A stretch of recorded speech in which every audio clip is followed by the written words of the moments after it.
Hello friends, welcome to Angel Maths competition. Friends, आज की video start करेंगे Gagan Pratap sir की बुक एसएससी मैथ्स।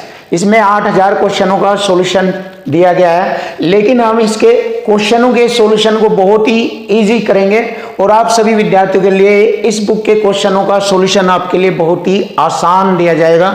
तो फ्रेंड्स, इसमें एसएससी सीजीएल के प्री और मेन से रिलेटेड सभी क्वेश्चनों का सॉल्यूशन आपको बहुत ही आसान तकनीकी से कराया जाएगा और आपके लिए इस बुक के सारे क्वेश्चन आसान हो जाएंगे और आपके लिए एसएससी सीजीएल आसानी से क्रैक हो जाएगा। तो फ्रेंड्स, स्टार्ट करते हैं आज की वीडियो का फर्स्ट क्वेश्चन और बहुत ही बेस्ट मेथड से, जो कि मैंने आपको बार बार बताया है कि हमारे हर क्वेश्चन को सोल्व करने का एक ही मेथड है, क्वेश्चन की लैंग्वेज और इक्वल टू इक्वल। इस मेथड से ही, इस एक ही कॉन्सेप्ट में सभी क्वेश्चनों का सॉल्यूशन आपको आसान से आसान तकनीकी से कराऊंगा और आप हर एग्जाम के किसी भी क्वेश्चन का सॉल्यूशन इजी तरीके से इसी कॉन्सेप्ट से कर सकते हैं। सेकंडों में क्वेश्चनों का सॉल्यूशन आप एग्जाम में आसानी से करेंगे। तो फ्रेंड्स, स्टार्ट करते हैं आज के क्वेश्चनों का। पहला क्वेश्चन आपके सामने है। एक टैबलेट के मूल्य में 10% की वृद्धि की जाती है और उसके बाद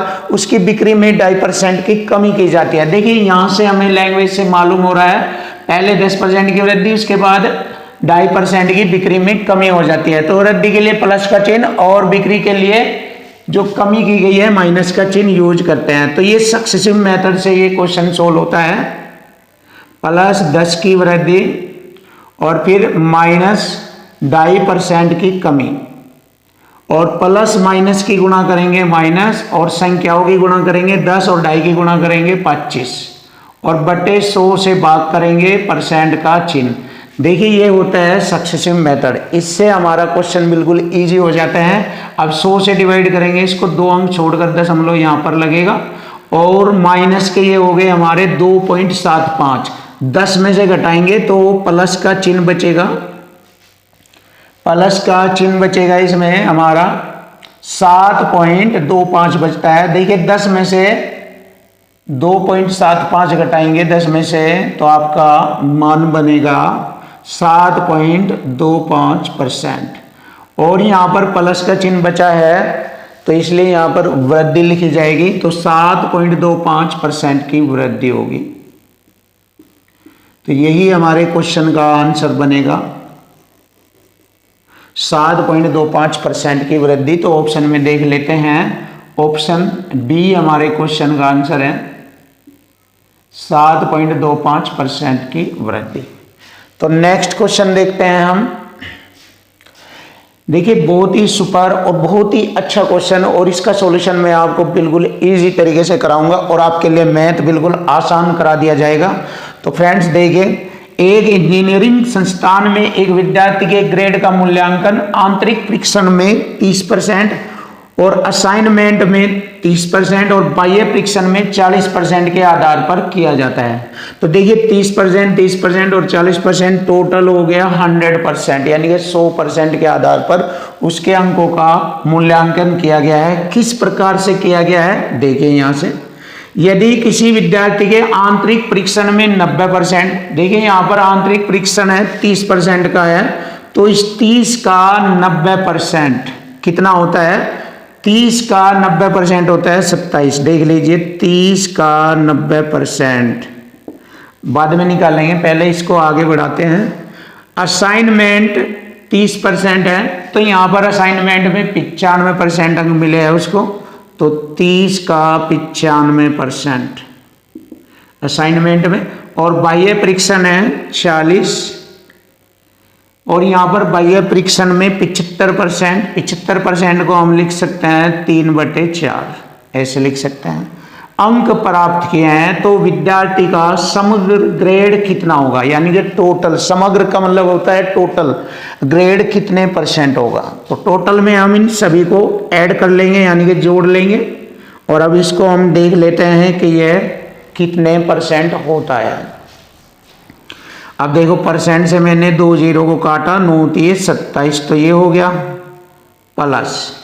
अब 95% और 30 का 95% हल करेंगे, देखो 0, 3 पंजे 15 और 3 9 27 रहेगा 28। परसेंट के 2 अंक छोड़कर दशमलव लगेंगे 28.50 प्लस 4 दाई 40 10 30। अब इन सभी को टोटल को जोड़ लेंगे। देखिए 0.5 तो ये लिखा जाएगा 0 8 और 7 15 हासिल 1 4 और 2 6 और 2 8 85.50%।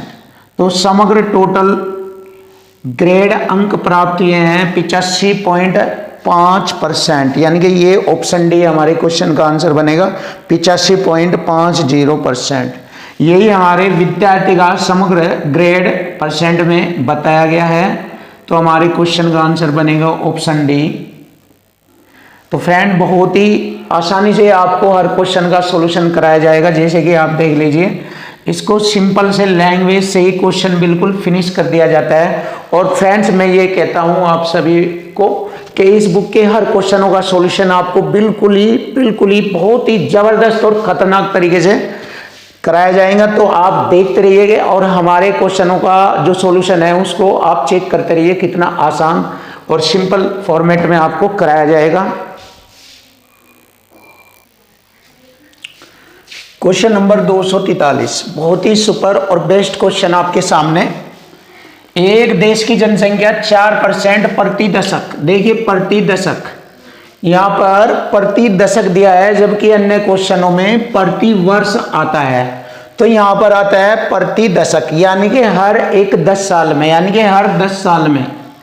तो एक देश की जनसंख्या 4% की दर से प्रति 10 साल में बढ़ रही है। और यदि 2030 में देश की अनुमानित जनसंख्या 1,58,18,400 है, तो वर्ष 2000 में उस देश की जनसंख्या कितनी थी। तो बहुत ही आसान और वेरी सिंपल तरीके से आपको इक्वल टू इक्वल कॉन्सेप्ट से ही क्वेश्चन का सॉल्यूशन कराया जाएगा। देखिए ये जो जनसंख्या है 1,58,18,400 ये दी गई संख्या है। इधर लिखेंगे हम 1,58,18,400। ये 3 दशक में, यानी प्रति दशक से 2030 तक का इतनी जनसंख्या हो गई, यानी कि 3 दशक में हो गई है। तो हर दशक में 4% की दर से वृद्धि होती है। तो इसको हम ऐसे लिख सकते हैं 4% को 4% का बटे 100, 4 एकम 4 से इसको काटेंगे 25 पर 1 की वृद्धि हुई है, तो इसको लिखेंगे 26/25, ऐसे हम इसको लिखेंगे। और जैसे कि 2030 तक, 2000 से 2030 तक 3 दशक बैठते हैं, तो इस पर घात 3 लगाएंगे। तो देखिए इस प्रकार से यहाँ से हम इस क्वेश्चन का सॉल्यूशन आसानी से निकालेंगे। तो 26 का घन करेंगे हम 17,576 और 25 का घन होता है 15,625। देखिए 15,625 होता है। अब हम इसको आसानी से हल करेंगे। देखिए इस संख्या से मैं इसको डिवाइड करूंगा 900 बार, ये इससे 900 बार कटता है और 900 की गुणा में यहाँ इसके इसमें गुणा करूंगा, 15,625 की 900 में गुणा करूंगा, तो हमारे क्वेश्चन का आंसर आ जाएगा वर्ष 2000 में उस देश की जनसंख्या कितनी थी, ये हमें मालूम हो जाएगा। तो देखिए गुणा करते हैं, 2 0 ये लगाई मैंने और 9 की गुणा करता जाऊंगा मैं इसमें। 9 पंजे 45 का 5 का हासिल 4, 9 दूनी 18 और 4 22 हासिल 2, 9 6 54 और 2 56, 5 हासिल और 15 9 135 और 5 140। तो देखिए हमारे क्वेश्चन का आंसर आ चुका है 1,40,62,500। तो 1,40,62,500 ऑप्शन डी हमारे क्वेश्चन का आंसर बन गया है। तो फ्रेंड्स इस प्रकार के क्वेश्चनों का सॉल्यूशन आप इस तरीके से इक्वल टू इक्वल फॉर्मेट के अकॉर्डिंग कर सकते हो। मैंने बताया है कि हर बार मैं यही कहता रहूँगा कि हर क्वेश्चन में आपको इसी कॉन्सेप्ट से क्वेश्चन कराया जाएगा, या तो क्वेश्चन की लैंग्वेज से ख़त्म हो जाएगा और इक्वल टू इक्वल में हो जाएगा। बस इसके अकॉर्डिंग आपको कोई अलग से कॉन्सेप्ट या अलग से ट्रिक या सूत्र वगैरह करने की आवश्यकता नहीं होगी। इसी कॉन्सेप्ट से आपके क्वेश्चनों का सॉल्यूशन आपको मिलता रहेगा। तो नेक्स्ट क्वेश्चन देखते हैं अब हम 244। क्वेश्चन नंबर 244, दो उम्मीदवारों के बीच एक चुनाव में एक उम्मीदवार को कुल वैध मतों के 60% मत प्राप्त हुए हैं। देखिए क्वेश्चन में मैंने, जैसे कि मैंने आपको बार बार बताया है कि क्वेश्चन में एग्जामिनर टैग्स लगा देता है, टैग, तो टैग लगा देता है ताकि आप उलझ जाए। तो टैग ही आपका टैलेंट है, उसी को आप क्लियर करेंगे। तो देखिए 60% मत प्राप्त करता है वैध मतों का, जबकि 20% मत अवैध। और यदि मतों की कुल संख्या 16,250 थी तो लिखेंगे मतों की कुल संख्या 16,250 थी और इसमें 20% अवैध थे, तो इसका मतलब वैध मतों की संख्या 80% थी। देखिए 16,250 का 80% वैध मत हो गए और एक उम्मीदवार को इन वैध मतों का 60% मत मिले हैं। देखो 60%। तो पूछा है दूसरे उम्मीदवार को प्राप्त वैध मतों का कितने मत मिलेंगे। जब एक को 60 मिले हैं तो दूसरे को 40% मिलेंगे, दूसरे को 40% मिलेंगे, तो दूसरे उम्मीदवार को कुल कितने वैध मत मिले हैं ये हमें ज्ञात करना है। तो देखो परसेंट से मैंने 2 जीरो काट दिए इसे। अब इसको भी आसानी से काट सकते हैं, 1 जीरो से मैंने 1 जीरो काटी, अब यहां पर 10 रह गया। या इसको और तरीके से भी काट सकते हैं, ऐसे, कोई दिक्कत नहीं है ये। आप इसको ऐसे भी कर सकते हैं, 20 चौक 80, 20 पंजे 100 और मैंने 5 से इसको काटा, 5 तिये 15, 5 10, 5 पंजे 25, जीरो कटिंग। अब 40% हमारा कितना होता है, 40% हमारा होता है 2/5। ऐसे भी लिख सकते हैं इसको और आसान हो जाएगा ये। देखिए 5 छंग 30 और 5 पंजे 25 कट गया और 5 छंग 0 और 4 दूनी 8 की गुणा करेंगे, बस 8 0 0, 8 पंजे 40 और 8 छंग 48 और 4 52। तो 5200 मत प्राप्त करे हैं उसने। तो आप अपने स्टाइल से किसी भी तरीके से आप भी कटिंग कर सकते हैं, जैसे भी आपको आसान लगे। बस इम्पोर्टेंट बात होती है कि क्वेश्चन का फॉर्मेट बनाना होना चाहिए। अगर आप पर क्वेश्चन का फॉर्मेट बनाना आ गया तो आपका क्वेश्चन आसान हो जाएगा, आपका क्वेश्चन 100% सोल्व हो जाएगा। कटिंग आप किसी भी तरीके से जैसे चाहे ऐसे कर सकते हैं। फर्स्ट आपको क्वेश्चन का फॉर्मेट जरूरी है, किस स्टाइल से, किस लैंग्वेज से, कैसे आपको फॉर्मेट तैयार करना है, उसके बाद ही कटिंग होती है। तो सबसे इंपॉर्टेंट बात है क्वेश्चन का फॉर्मेट और क्वेश्चन में दिए गए टैग्स को समझना होता है। तो हमारे क्वेश्चन का आंसर बना है ऑप्शन सी, 5200 मत उसने प्राप्त किए थे, यही हमारे क्वेश्चन का आंसर है।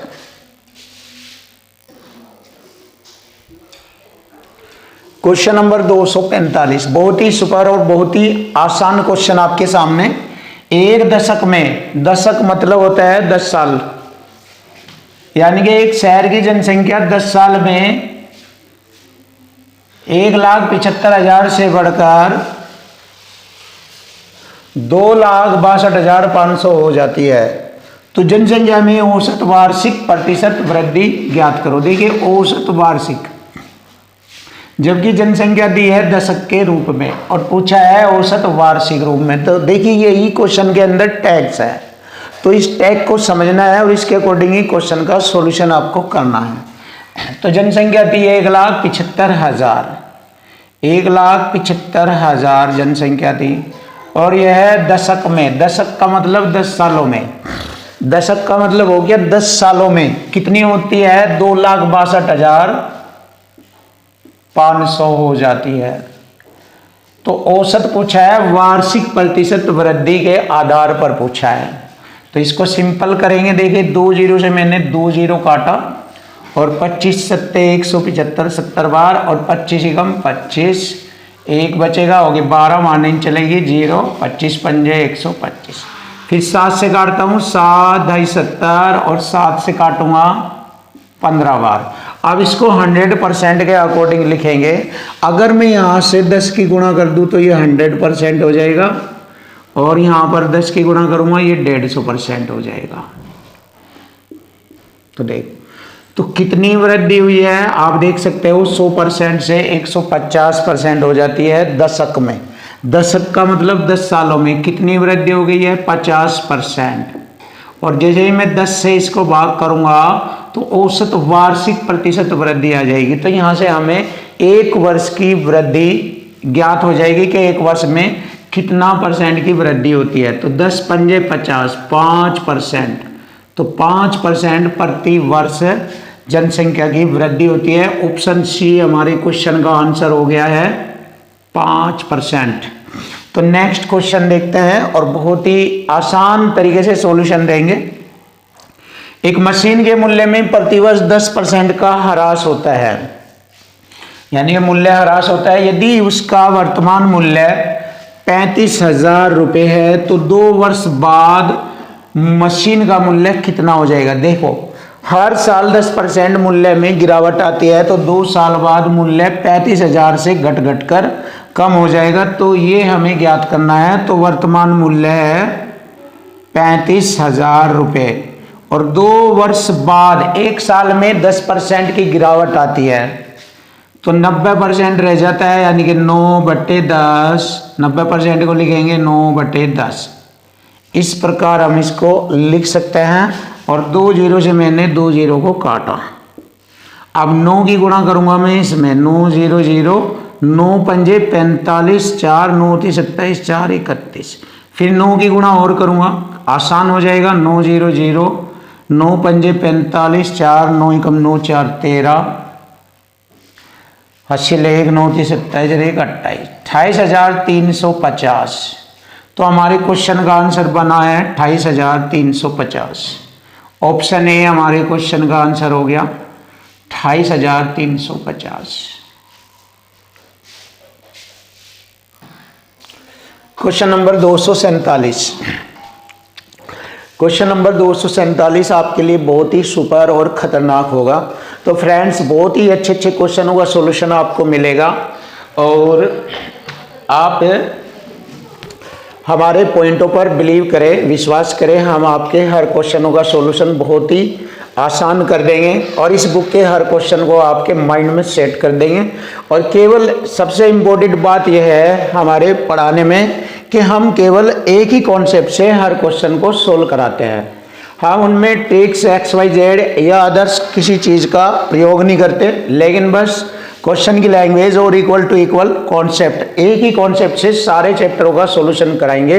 तो फ्रेंड्स बहुत ही अच्छे तरीके से क्वेश्चन का सॉल्यूशन सीखे और देखें। पहला क्वेश्चन यहाँ पर आ गया है। एक चुनाव में 2 उम्मीदवार थे। एक उम्मीदवार को 38% मत मिले। देखिए 38 तो दूसरे को कितने मिलेंगे। देखिए इसको 38% मत मिले हैं तो दूसरे को 62% मत मिलेंगे, क्योंकि 62 और 38 होता है 100%। और वह 7200 मतों से हार गया, यानी कि ये जो पहला उम्मीदवार है ये हारा है 7200 मतों से। तो हम लिख लेते हैं, एक साइड में संख्या लिखेंगे 7200 मतों से हारा। और इधर देखते हैं परसेंट में वह कितने से हारा है। 62 में से 38 घटाएंगे 24%। 24% का अंतर है ये, तो यानी कि 24% से हार गया। तो हो गया equal to equal. Equal to equal यही है कि दोनों साइड आपस में बराबर हो जाती है। एक साइड में है संख्या के रूप में और दूसरी साइड में वही परसेंट के रूप में होती है। इधर 7200 मतों से हार रहा है, इधर 24% से हार रहा है। इसको बोलते हैं इक्वल टू इक्वल, यानी कि समान समान या बराबर बराबर। अब इसको हल कर लेते हैं। 24 के 72, 300 बार कटेगा। परसेंट की 2 जीरो और लगेगी, तो ये हमारे क्वेश्चन का आंसर हो गया 30,000। तो वेद मतों की संख्या थी 30,000। ऑप्शन बी हमारे क्वेश्चन का आंसर बना है 30,000। तो देखिए फ्रेंड, बहुत ही आसानी से क्वेश्चन का सॉल्यूशन आपको मिल रहा है। नेक्स्ट क्वेश्चन देखिए, संख्या 36 को एक निश्चित प्रतिशत तक बढ़ाने पर वह 63 हो जाती है। तो 36 से वह 63 हो गई, तो इसको रेशो में करके देखेंगे जिससे कि हमारे लिए आसान हो जाए। तो 9 चौक 36, 9 सती 63, यानी कि 4 से 7 हो गई है। तो 4 पर 3 बढ़ गया है, और 4 पर 3 बढ़ गया है तो परसेंट वृद्धि हो गई 75%। यही हमारे क्वेश्चन का आंसर है। तो ऑप्शन बी हमारे क्वेश्चन का आंसर बन गया है 75%। तो देखिए, बहुत ही अच्छे तरीके से हर क्वेश्चन का सॉल्यूशन मिलेगा। क्वेश्चन नंबर 249, बहुत ही आसान क्वेश्चन आपके सामने, सक्सेसिव मेथड से रिलेटेड क्वेश्चन है ये। एक घड़ी की कीमत में 20% की कमी की जाती है, तो बेची गई घड़ियों की संख्या में 40% की वृद्धि होती है, तो प्रतिशत में बिक्री पर क्या प्रभाव पड़ा। तो 20% की कमी के लिए माइनस का चिन्ह यूज करेंगे, -20, और वृद्धि के लिए प्लस का चिन्ह यूज करेंगे, +40। तो प्लस माइनस माइनस, और 20 40 की गुणा करेंगे 800 बटे 100% का चिन्ह यूज करेंगे। 2 जीरो से मैंने 2 जीरो काटा, -20 -8, 28 हो गए माइनस के। तो 40 में से -28 घटा देंगे, 40 -28, तो बराबर बचेगा 12। तो 12% की वृद्धि होगी। तो हमारे क्वेश्चन का आंसर आएगा 12% की वृद्धि। ऑप्शन ए हमारे क्वेश्चन का आंसर बनता है 12% की वृद्धि। अब हम नेक्स्ट क्वेश्चन देखेंगे, बहुत ही आसान। एक शहर की जनसंख्या 5% वार्षिक दर से बढ़ रही है। शहर की वर्तमान जनसंख्या है 93,051। तो शहर की वर्तमान जनसंख्या है 93,051। 2 वर्ष पहले शहर की जनसंख्या कितनी थी? तो 2 वर्ष पहले शहर की जनसंख्या कम थी, क्योंकि हर साल बढ़ बढ़कर इतनी हो गई। तो 2 वर्ष पहले की जनसंख्या पूछी है, और हर साल 5% की दर से वृद्धि होती है। तो 5% को हम लिखेंगे 5/100, 5 एकम 5 दूनी 10, तो 20 पर 1 की वृद्धि हो रही है, तो इसको लिखेंगे 21/20, और समय 2 वर्ष दिया है, घात 2 लिखेंगे। अब इसको लिख लेंगे 21 का वर्ग 441, और 20 का वर्ग होता है 400, और ये 441 का 211 गुणा है। कितना गुणा? 211 गुणा है ये। 441 का 211 गुणा। अब 400 की गुणा कर देंगे इसमें हम, हमारे क्वेश्चन का आंसर आ जाएगा। देखिए, 2 जीरो, 4 एकम 4, 4 एकम 4, और 4 दूनी 8, 84,400। तो 2 वर्ष पहले वहाँ की जनसंख्या थी 84,400। ऑप्शन ए हमारे क्वेश्चन का आंसर बनता है। फ्रेंड्स, हम इससे नेक्स्ट वीडियो में आपके लिए बहुत ही अच्छे 1 बाय 1 क्वेश्चनों का सॉल्यूशन लेकर आएंगे। इस बुक के हर क्वेश्चन को चैप्टर वाइज आपके सामने सॉल्व कराया जाएगा, और आपके लिए इस बुक के सॉल्यूशन बिल्कुल आसान बनाए जाएंगे। तो फ्रेंड्स, हमारी वीडियो को देखते रहिए, जिससे कि हम आपके सामने बहुत ही अच्छी तरीके से इस बुक के क्वेश्चनों का सॉल्यूशन दे सके। थैंक यू, वेलकम, धन्यवाद।